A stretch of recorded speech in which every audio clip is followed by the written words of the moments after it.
Opium Wars by Deciutiis. Opium is a highly addictive drug containing morphine, codeine, thebaine, and papaverine.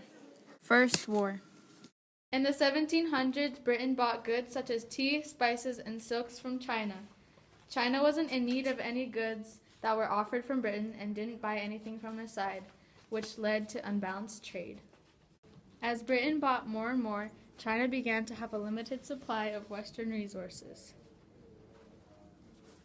The only option that was left for the emperor was to ban the trade of most European goods. I ban most European goods. Meaning the only acceptable payment left was gold and silver. Europe's amount of silver began to decrease due to the new change and interfered with the trade. With the money shortage, Europeans found a way to trade with the Chinese without the struggle of losing their money: selling opium. Soon enough, the process was reversed and the Europeans regained their silver while China was losing their silver. By the 1830s, the addicts of opium increased to about 90% of the population of China.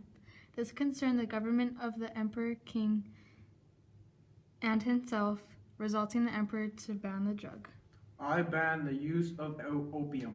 In 1839, Chinese government and officials tried to end the use of opium. They ended up confiscating 1,400 tons of chests of opium. The users of the drug did not agree due to their addiction and started war.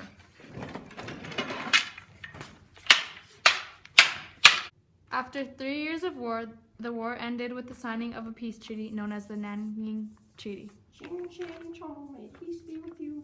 Second War.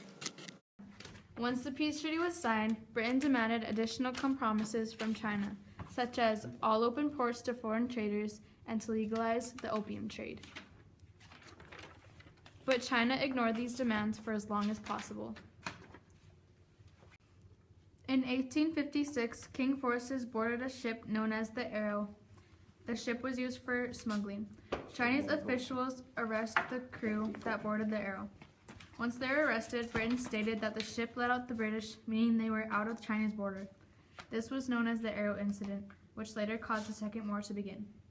During war, British destroyed 4 of China's coastal forts and more than 20 naval junks. On another note, during February of 1856, Augustus Chapdelaine, a French Catholic missionary, was arrested for preaching Christianity outside of treaty ports, disobeying agreements, and participating with Taiping rebellions. He was sentenced to beheading, but was beat to death by his cellmates before his punishment could have taken place.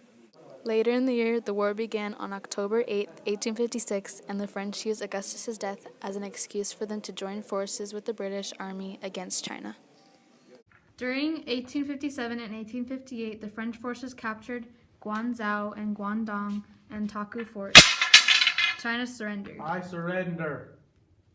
China was forced to sign the Treaty of Tientsin, agreeing to allow United Kingdom, Russia, France, and the United States to open 11 ports to foreign traders. For war indemnities, China paid 8 million taels of silver to the British and France.